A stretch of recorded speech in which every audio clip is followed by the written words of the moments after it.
The Philippines has one of the most overcrowded prison systems in the world. Every day, tens of thousands of persons deprived of liberty, or PDLs, are made to endure inhumane conditions, including severely cramped cells, poor quality food, and limited access to justice. At the same time, efforts to improve things have been complicated by issues like widespread corruption and social prejudice. But some are trying to change this, including prison pastoral care workers from the Catholic Bishops' Conference of the Philippines, or CBCP. For this episode of Currents, I sit down with Gerry Bernabe, a prison reform advocate from the CBCP, to talk about the many years he spent supporting people in prisons and the Catholic Church's wider role in promoting human rights in the country. I'm Callum Stewart, and you're listening to our conversation on prison conditions and advocacy in the Philippines.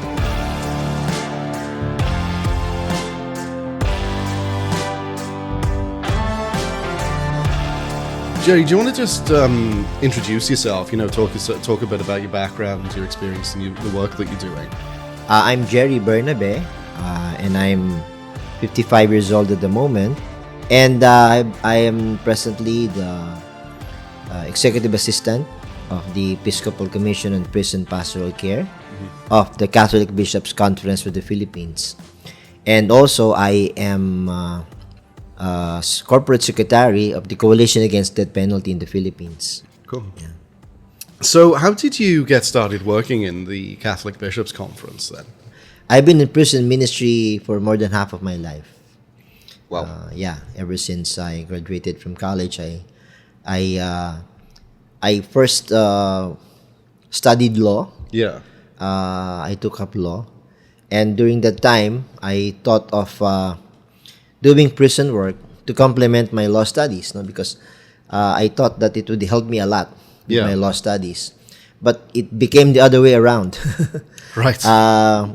The work that I do for prison benefited a lot because I was studying law. So I specialized in paralegal assistance.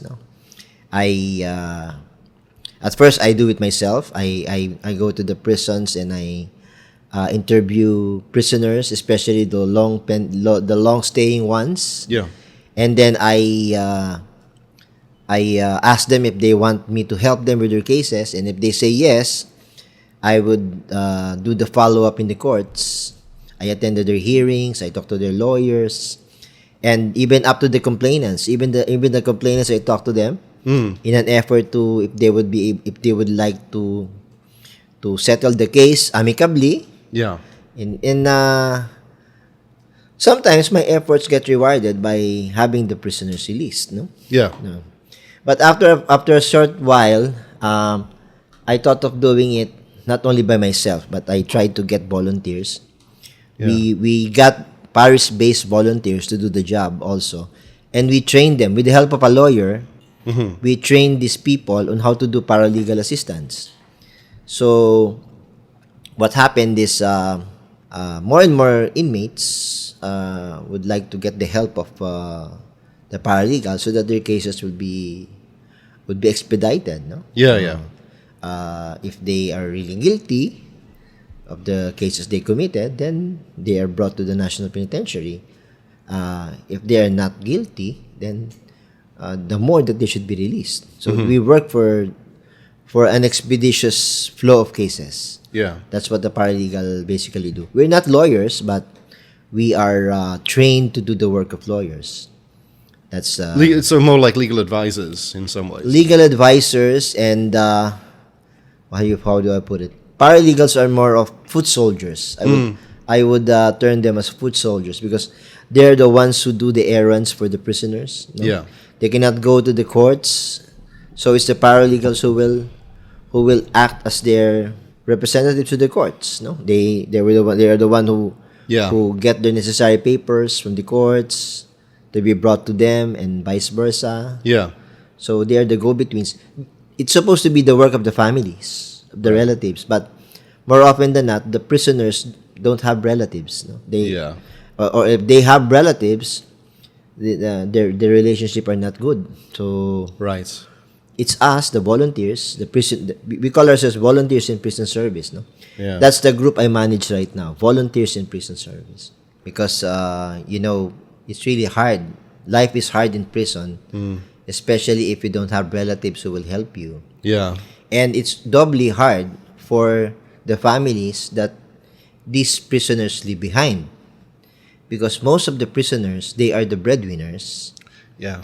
So if they get imprisoned, what happens to their families? No, they get devastated. No, they cannot continue with their studies. The children will the studies will be interrupted. No one will earn for them.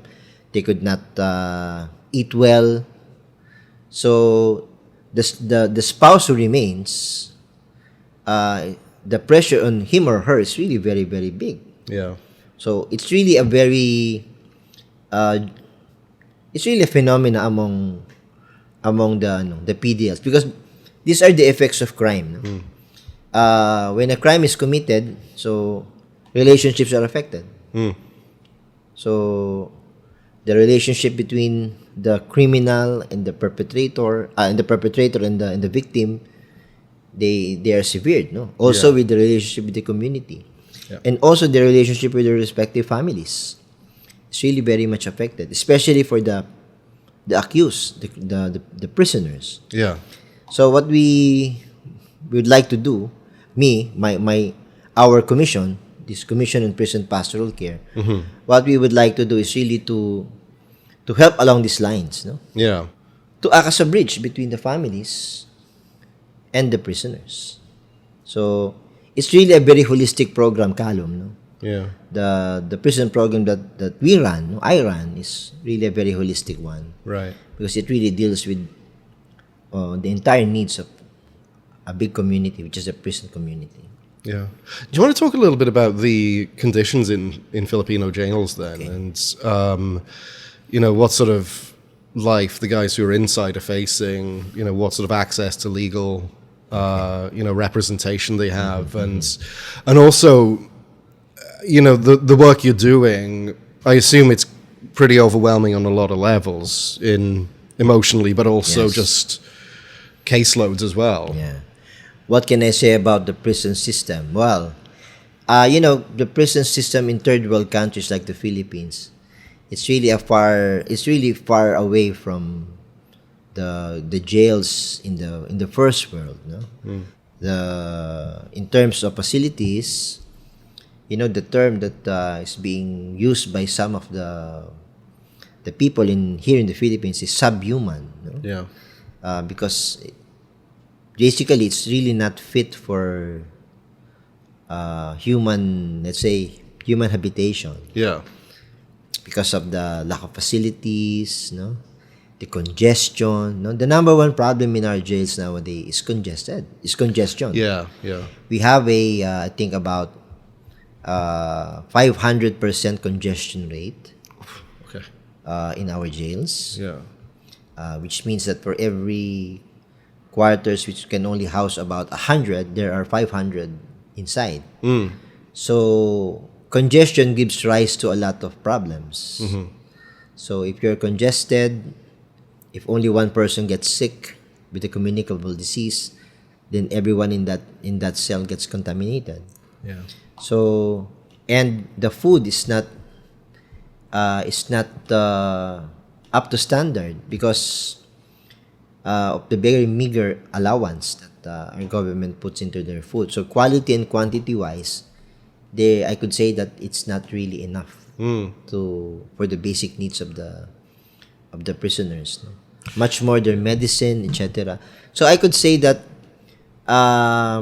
because we have these standards, no, like the Mandela rules, no, it has standards on how to treat, the minimum standards for the treatment of prisoners. Yeah. Really, you cannot use that gauge insofar as third world jails are concerned, because it's really very, very, an ocean of difference, really. Yeah, I mean, everybody's seen the photos, I assume, of the prisoners who are basically sleeping on stairs. Yes. One to each stair. Yeah. The ones where they're basically pushed or sleeping on the floor, shoulder to shoulder. And they're sleeping in shifts, Callum. Right. So they cannot, since there is no space. Yeah. So one group of inmates sleep from this time to this time, and then they wake up. Then the next batch sleeps like that. But in fairness to the government, recently they adopted several measures to improve the criminal justice system. Yeah. Particularly the corrections pillar. They had this Bureau Modernization Act. Yeah. And I think also the BJMP, the Bureau of Jail Management and Penology, and other jails, they also have their bills that they're pending in Congress, which would also tend to modernize their services to the prisoners. Yeah. So there are some efforts to improve, but I think it's not yet being achieved. Yeah. But probably it will take a long time before we would come up to the international standards which is required under international law. Yeah. Yeah. What about the work you're doing then, Gerry? I mean, what do a lot of the prisoners, are they struggling with legal representation? And, you know, the sort of caseloads that you would have to take on. Do you want to talk a little bit about that? And also the emotional, the sort of emotional weight that this carries. Because I assume that you're going to be dealing with, well, I mean, don't even have to assume. I mean, you would be dealing with some pretty traumatic stuff. Yeah. Regarding legal representation, majority of our prisoners in the Philippines are poor. Mm-hmm. So to start with, since they are poor, they are not capable of hiring the services of a private lawyer. Are there any court-appointed lawyers? Or there are. No? Yeah. Most of the prisoners, since they are poor, they cannot hire the services of a private lawyer. Yeah. The government provides the lawyers for them. These are the court-appointed. You call them counsels de oficio. Yeah. Court-appointed, and most of them come from the public attorney's office. No? It's an office under the Department of Justice, whose mandate is really to provide legal assistance to indigent clients. And since most of the prisoners are poor, let's say 80%, so 80% of them are represented by the public attorneys, the court-appointed lawyers. And because of that, there are so few public attorneys, and each public attorney handles a lot of cases for himself. Yeah. So he's overwhelmed, no? Even if he's a good lawyer, because of the very voluminous cases that are put into him or her, he or she finds it hard to give the quality legal service. They only meet during hearings. So after that, no opportunity to meet because of so many clients. So the prisoners are really underrepresented, most of them. Yeah. But there are some who can hire quality lawyers, private lawyers. So they are given more quality legal assistance. But it's only a small percentage. I was going to say it sounds like a small minority there. Small minority. Yeah. And emotionally, that's a really big load, no? Yeah. As for me, no,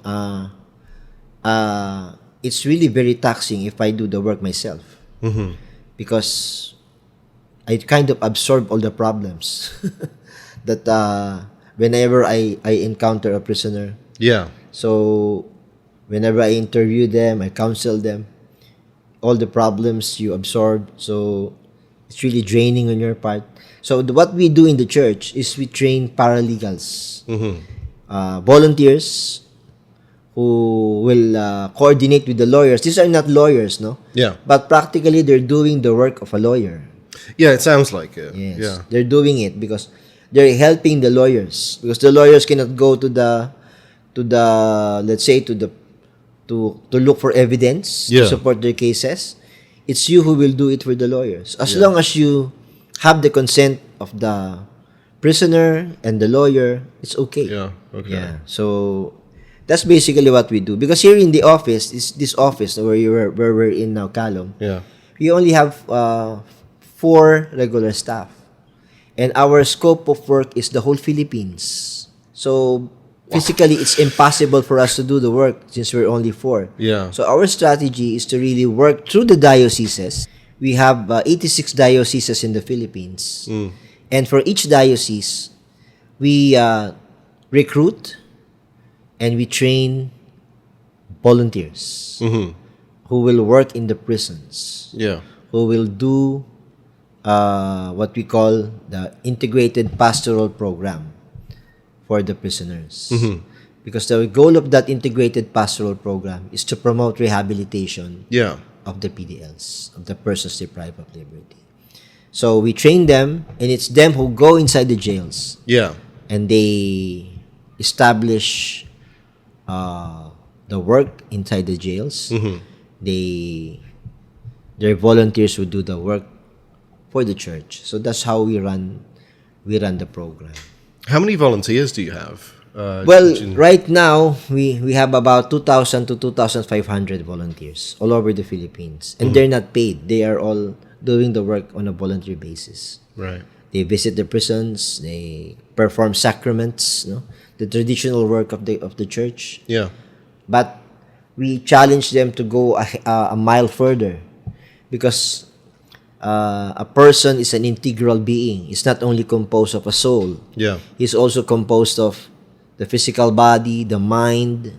So you have to, if you would like to develop or to rehabilitate a so-called criminal, you should target his whole being, not only his mind, not only his soul, but the entire body.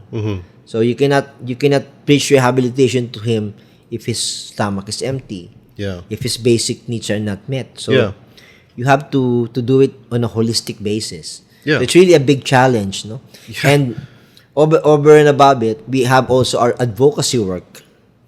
We link up with other agencies who have similar trust as we are. And to do this, we link up with non-Catholic groups, other Christian denominations, other religions, and we basically discuss with them what would make a good program for a prisoner, regardless of what his faith is, or regardless of what your faith is. So we kind of focus more on values reintegration and not proselytizing, if you know what I mean. Yeah. Because there's a notion before that if you're a Catholic and you go to a prison, you are trying to win that person to your faith. That's not how it is right now. That is not our trust. Even if we don't convert that person to our faith, as long as he changes for the better and his values are reintegrated, we have achieved our mission. That's it. What would you say would be I guess the success rate of rehabilitation? I mean, have you noticed? Because it sounds like you were saying, it's a way wider issue than just teaching somebody right and wrong. I mean, you're talking about societal, cultural issues or economic and financial issues as well that are going into, or making so that the chances of reoffending are lessened. Yes. You've got your work cut out for you. But so what would you say the success rates then so far? What would you say that... In terms of rate or numbers, I cannot say that it's a big number. But, for us, as long as you are able to be an agent for change for even one or two persons, and then they turn their lives for the better, and then they inspire other co-prisoners to do it. For us, that's already success, no? Because, there are a lot of factors why prisoners reoffend. Yeah. No, societal factors, no? Yeah. When they go out, they have no jobs because the society does not want to accept them. Yeah. So, what happens is after release, after a while, the prisoner will succumb to the pressure. Yeah. No, he exactly, he has no job. Yeah. So he will resort again to a life of crime. So he returns. Yeah, it's a vicious cycle, basically. Yeah, it's a vicious cycle. So really, part of our work is convincing those in the outside world to accept these people, to give them a chance. No. Yeah. And even us, no. Some of us we had an experience of hiring released prisoners in our homes, giving them chance to prove themselves, no? But quite a number, there's some success, but Others, no, after a while they leave, and then what's bad is maybe they also victimize the the one who helped them, but it's only a small number. But it really happens, no, because it's really a risk on our part. We are also ready for that. Yeah. When that things happen. Yeah. So it's really not an easy work. Yeah. The one we're doing, because it takes a lot of risks, and takes a lot of what you call this, trial and error. Yeah.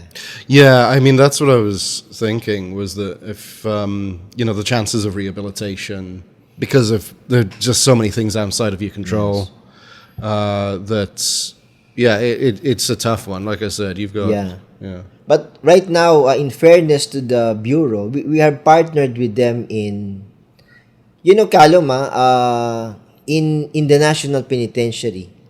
There is already a campus. One of the big universities, Perpetual Health College system. It's a system. We have a lot of campuses in the Philippines. They opened a campus inside the medium security compound. Yeah. And they offer college courses to prisoners who would like to avail.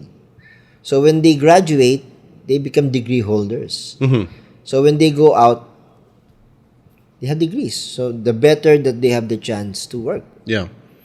So it's efforts like this, partnership between us, private sector, and the jail bureau, that gives hope to these prisoners. Well, I was going to ask though, Gerry. I mean, what about the government, the local governments? I mean, do you have much interaction with them, and are you able to give them some feedback, not just to the bureaus themselves, but also to trying to explain to the people who can make differences? Regarding the advocacy aspect of our job, we usually ask the help of the local government. Let's say, for example, in a local jail, like in the let's say the Manila City Jail. Yeah. It's the biggest jail in the Philippines. It has around 6,000 inmates. And it's run by the Bureau of Jail Management and Penology. But even if it's run by the Jail Management and Penology, since it's a Manila jail, it should always coordinate its work with the local government. So us in the volunteer sector, we as partner of the BJMP, we talk with the local government units. So, sir, we told them, sir, or Mr. Mayor, what can your office do to somehow alleviate the plight of these prisoners? Yeah. So, the budget for the food is very small. It's only 70 pesos. So that's only above $1.15, I think. Or something like that. Something like that. It's for 3 meals a day. Yeah. So it's really very meager. That's a very small budget. So we asked the local government to augment the budget. So they will provide additional budget. So I think in Manila it's already about 100 because of the supplement that comes from the local government. Yeah. So it's a big help. So we have really to, it's really a partnership among all sectors, national government, local government, the other agencies, let's say Department of Education. Yeah. Because our eventual dream is to transform a jail into a school, so that the prisoners who are inside, their time there will not be put to waste. Because while they're inside, they could learn, they could study, so that when they go out, they will have a better chance of surviving, of reintegrating with society. So that's really the way we do it. Again, tough work to try and get the government to listen, I assume. Well, how do I put it? It's actually their job. Yeah, I think that's fair enough. Yeah, it's not us, no. That's what we do. No, we're just reminding them to do their job. Yeah.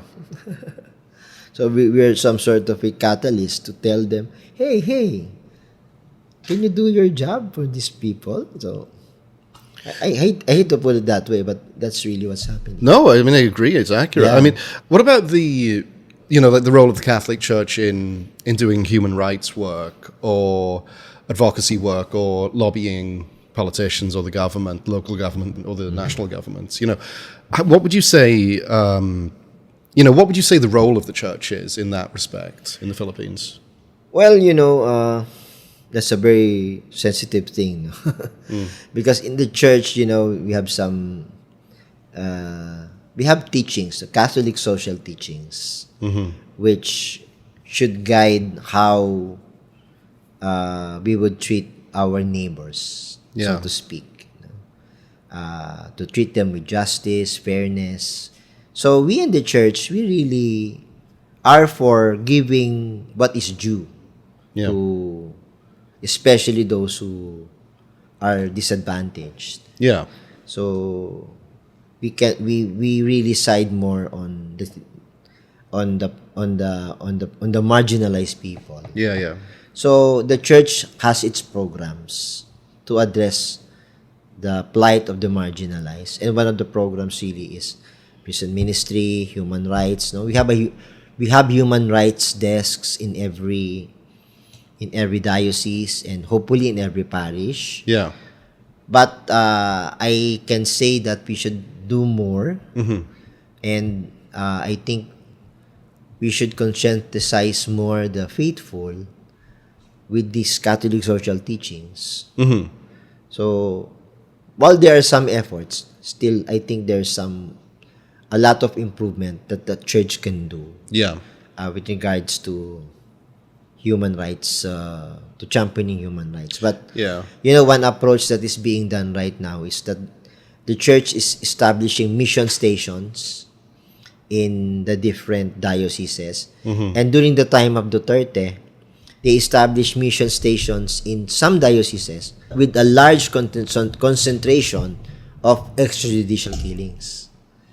And one of the dioceses is here in Diocese of Caloocan. There is the bishop there, now Cardinal Ambo David. He created a mission station in his diocese with focus on people who are human rights victims. Yeah. And who are victims of EJK, extrajudicial killings. Yeah. So the church provides pastoral service, counseling to these people who were traumatized because their relatives were killed due to extrajudicially. Yeah. And they provide some support services to the families of these victims. So to some extent, the church is doing its role. But I can say that there's still a lot to do. Yeah. In terms of championing human rights. But there are institutions in place which are doing the job for the church. Yeah. The Catholic Church in particular. Talking a bit about the Duterte era then, or during the Duterte administration, helping the victims of the EJKs and that sort of thing is great, but it's also, was there any pushback against the rhetoric he was putting out? Like calling for extrajudicial killings for shootings on the street. Did the church, try to push back against that and take any serious steps, would you say? Yes. The church, in fairness to the church, our leaders, our bishops, they have issued quite a number of statements condemning these atrocities. Yeah. Especially committed not only during the time of Duterte but even during the time of Marcos. Yeah. But you can say that still there's still some Catholics who support it. That's what's sad. They still idolize Duterte. Yeah. They still support him despite the things he had done, just because he's popular. So there's, in terms of pushing back and having a stand against this, I don't think the church is lacking on it. It's just that maybe, how will I put it? They would not want to antagonize their flock, especially in Mindanao. Huh? In Mindanao, where Duterte comes from, he's really, really very popular. Yeah. Among Catholics, even priests are supportive of Right. The Dutertes. Yeah. And they wouldn't speak out when these things happen. No? They won't speak out. So that's really a gray area. No? It's really a sad. But in the institutional church, I would commend them for issuing these statements, this creation of these mission stations. How does it make you feel, though, Gerry? Like that's sort of, when you see that happening, when you see the way that Duterte was acting, the way he was speaking, and members of your faith are still just like supportive of this. And how do I feel? I feel sad. Yeah, I feel to say that I sometimes I get angry is an understatement, because I cannot imagine, no? Despite being a man of the cloak, despite learning all these Catholic social teachings, no? And respect for the dignity of the human person, still you can support someone who violates them. It makes me really sad, because it seems that they favor more the person than what he is doing. Some sort of like that. Because it's really very appalling to recall these things that are happening, and I wish the church could have done more. Yeah. I suppose looking at the cases you've worked on then, and the time that you've been working in this in this role, are there any that really stand out? Are there any sort of stories that that have been particularly impactful? Well, there are a lot, no? But I would also mention this case about a UP student, a student who was accused of killing. They are a group. There were 8 accused, and they were accused of killing a fraternity brother. And they were all detained at one point, the 8 of them. Yeah. And then their case went on, and I'm referring to one of the accused there. His name is Raymond Narag, no? And Raymond Narag he's an honor student. He's a good student, but he was involved in that fraternity violence. But what inspired me about him was when he was in jail, he turned that experience from being a negative one into a positive occurrence. Because while there, he studied, he turned that whole imprisonment experience into some sort of an immersion study. Yeah. He studied how the prisons work, what are happening there, what are the good things and the bad things that are happening, what causes them, what causes an inmate to behave in this way. He made his entire stay in prison, I think he stayed around 8 years. Yeah. To learn more. And then now he was acquitted. The 8 of them, the 4 were convicted. Yeah. And 4 were released. And he was among those released. When he went out, he used the things he learned inside. Yeah. To make studies, to make recommendations, and he went on to study further. Yeah. He became a Fulbright scholar in the US, and then right now he's a professor of international criminal justice he's based in the States, no? Right. I just forget where in the States. And right now he was hired by the government to be its consultant for correctional reforms. So right now he goes back and forth. Yeah. Because he's now based in the States. He works there as a professor, but he comes back to the Philippines to give his inputs, recommendations, advice to the Department of Justice, to the Bureau of Corrections, and he also trains these bureau, the jail guards, the jail officers. Yeah. He gives some seminars. It's really very, very inspiring for me. I met him before. Yeah. When he was still inside. He was a leader inside. Mm. A leader among the prisoners. But really, what I really admired on him is how he transformed that negative experience into a positive one. So there are a lot, no? Even my boss here, no? My former boss here, he was a political prisoner during the time of the Marcos regime. Yeah. Because he was a student activist, no?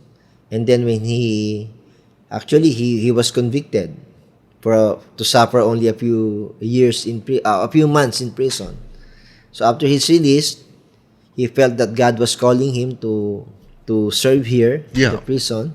So he spent around how long? 1972 until 2019. Mm-hmm.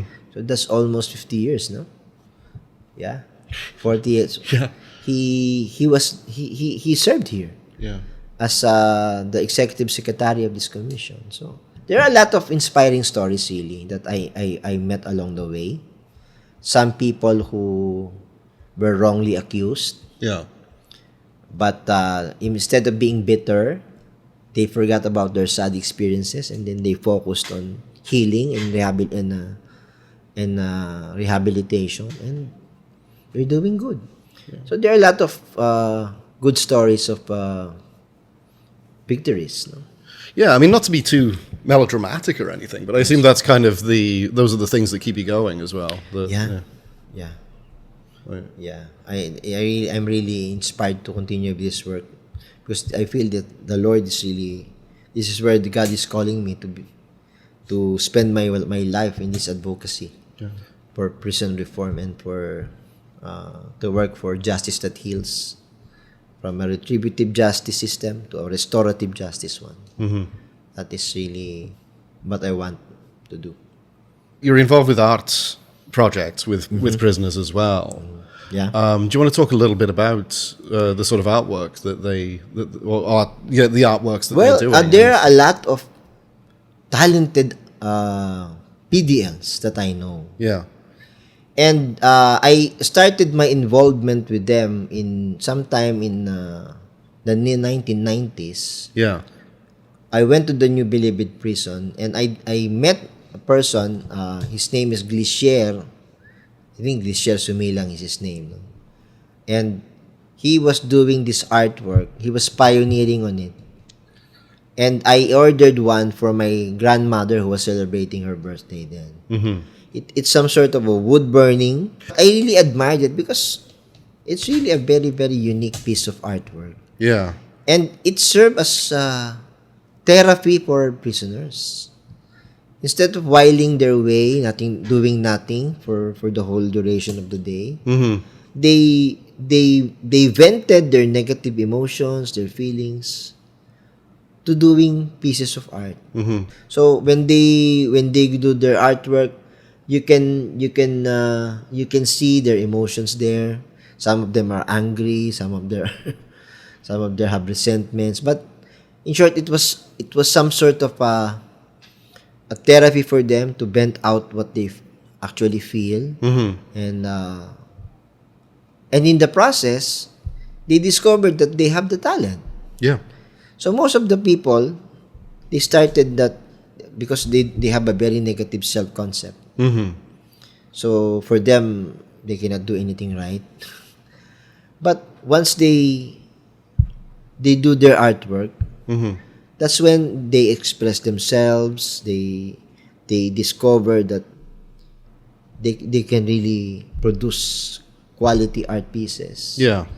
So ever since then, it has been my personal advocacy to promote these artworks. Yeah. They have what you call this Kulay group of artists. No? Kulay is Tagalog for color. Yeah.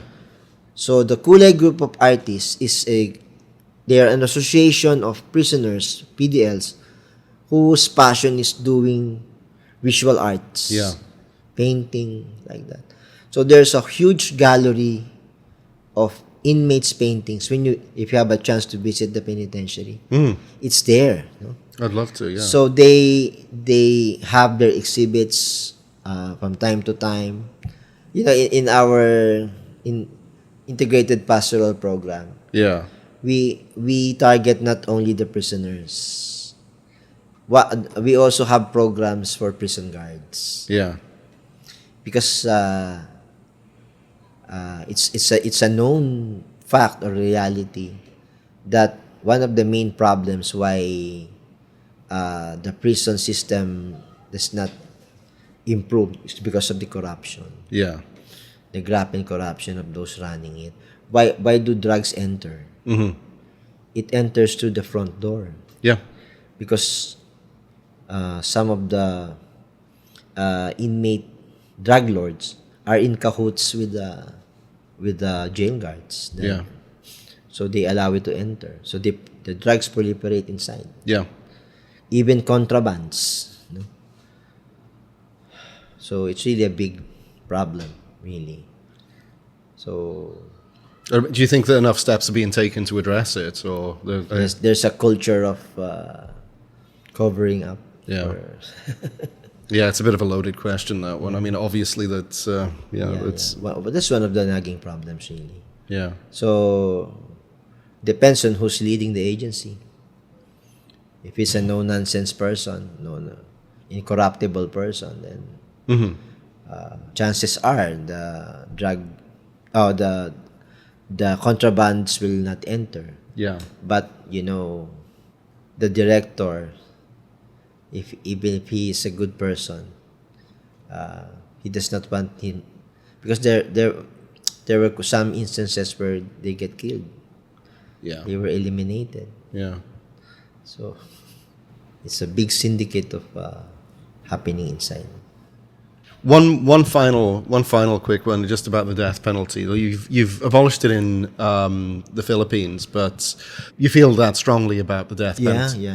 Yeah. Ever since I was in college, I was a member of this group when I was in school. It's a progressive group, and one of our advocacies really is stop to the salvagings and the death penalty, to get rid of any state-sanctioned killings.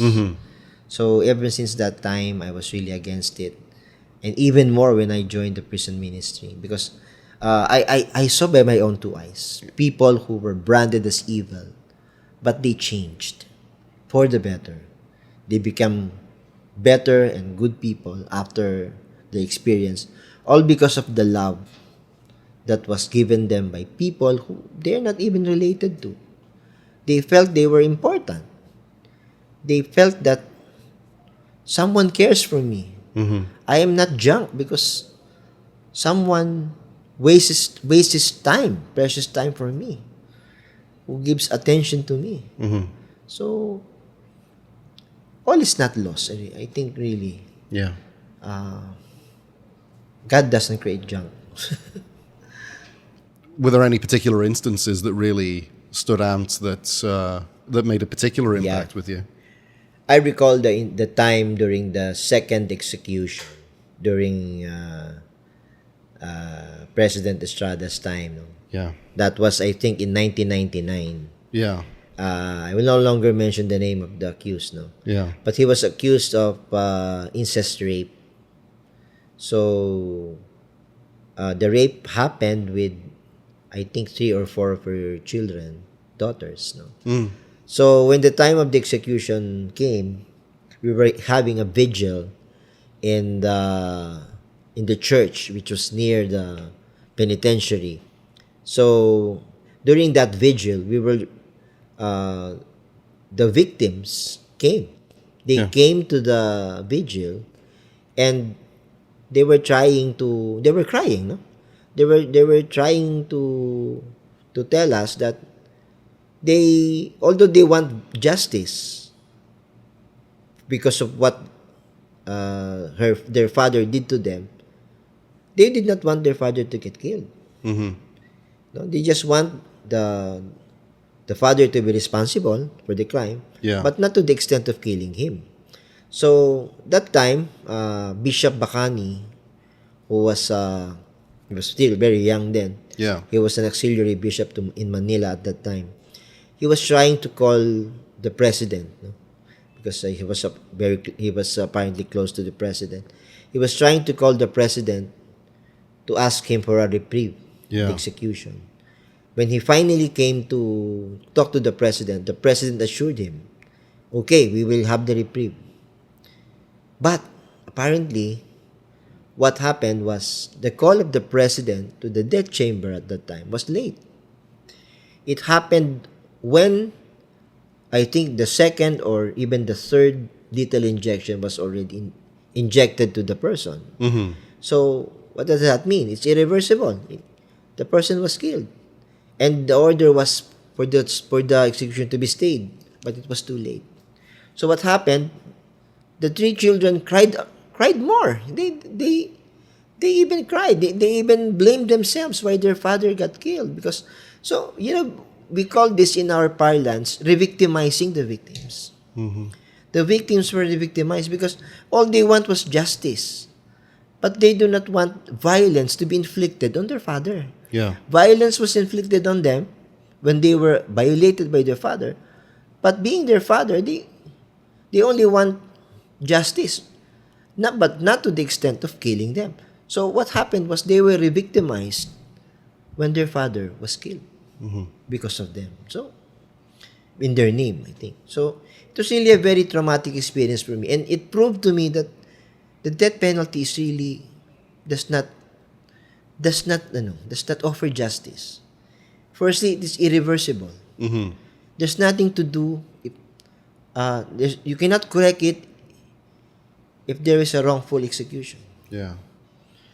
And justice is not met because in this case, the victims, they did not get what they want and what they deserve. So it's really very, very sad. And the concept of justice for the victims, it really puts a question mark for me. Because what does justice mean? Does justice get achieved if you do violence to the perpetrator because he did violence to the victim? Mm-hmm. So it's just a never-ending retribution. Yeah. Revenge. Just to wrap things up then, Gerry, I mean, is there anything else that you want to add just to finish on? Well, I just hope that those who will be reading this article or this podcast or whatever, I just hope that they would continue with their open minds to really explore that these people who are behind bars, who committed crimes, are not really that bad. Mm-hmm. That they are a work in progress, yes, but there's hope. Even if you commit crimes, even if you live a life of crime, you can still change. All is not lost. That's why we don't believe in the death penalty. Mm-hmm. We don't believe in extrajudicial killing. We don't believe in the death penalty. Because once you put to death these people, hope stops. Yeah. So, let's get rid of this and let us work for a kind of justice that will heal. Justice without executions. Mm-hmm. Gerry, thank you very much. Thank you, Callum. My pleasure. Pleasure. Very, very good talking today. And so thank you. And, Thank you. The work you're doing is really, really inspiring. Thank as well. you. Thank you.